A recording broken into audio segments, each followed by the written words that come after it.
नमस्कार साथियों, मैं एडवोकेट खुशबू ठाकुर। आज के इस वीडियो में हम आपको बताने वाले हैं कि दहेज क्या है, दहेज के केस में कौन सी धाराएं लगती है तथा क्या है सजा का प्रावधान।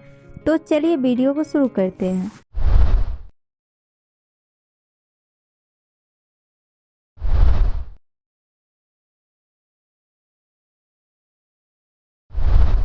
दहेज क्या होता है? भारतीय दंड संहिता की धारा 498A दहेज से संबंधित धारा है। दहेज लेना और देना दोनों की अपराध की श्रेणी में आता है। जब कभी पति और उसके रिश्तेदारों द्वारा संपत्ति अथवा कीमती वस्तुओं के लिए अवैधानिक मांग की जाए, उसे दहेज कहा जाता है। दहेज को लेकर भारतीय संविधान में अनेकों प्रकार के कानूनी प्रावधान बनाए गए हैं, जिसके द्वारा अगर कोई भी व्यक्ति दहेज लेता है तो उसे जेल की हवा और जुर्माना भरना पड़ सकता है। दहेज केस के लिए कौन सी धारा लगाई जाती है?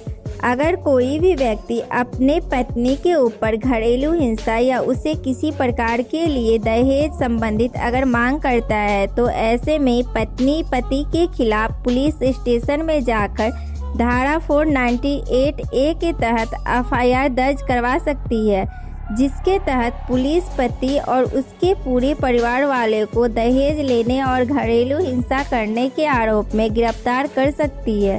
और इस प्रकार की धारा में आपको कोर्ट की तरफ से जमानत भी नहीं मिलेगी, क्योंकि इस प्रकार के अपराध को गैर जमानत की श्रेणी में रखा गया है। दहेज केस शादी के कितने साल तक लगता है?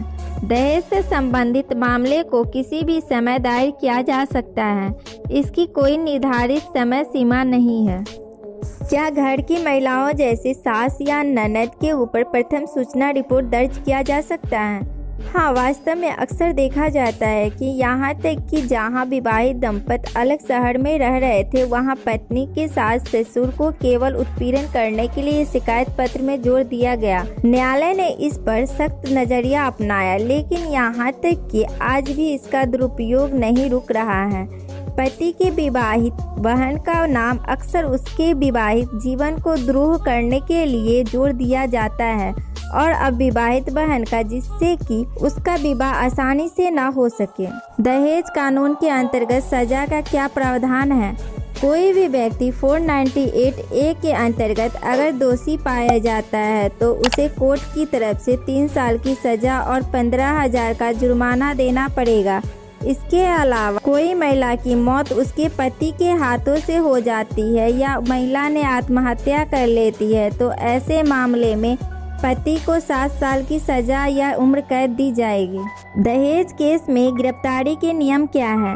कोई भी महिला पुलिस स्टेशन में जाकर अपने पति के खिलाफ दहेज का FIR दर्ज करवाती है, तो ऐसे में इसके पास अधिकार होते हैं कि वह सबसे पहले मामले की जांच पड़ताल करे। लेकिन अधिकांश मामलों में देखा गया है कि पुलिस सीधे तौर पर महिला के पति या उसके पूरे परिवार वालों को गिरफ्तार कर लेती है। इसके बाद पुलिस मामले की जांच पड़ताल और सबूतों इकट्ठा करेगी और फिर उस व्यक्ति को जिसके ऊपर दहेज केस हुआ है उसकी चार्जशीट बनाएगी और फिर उसे कोर्ट में पेश किया जाएगा।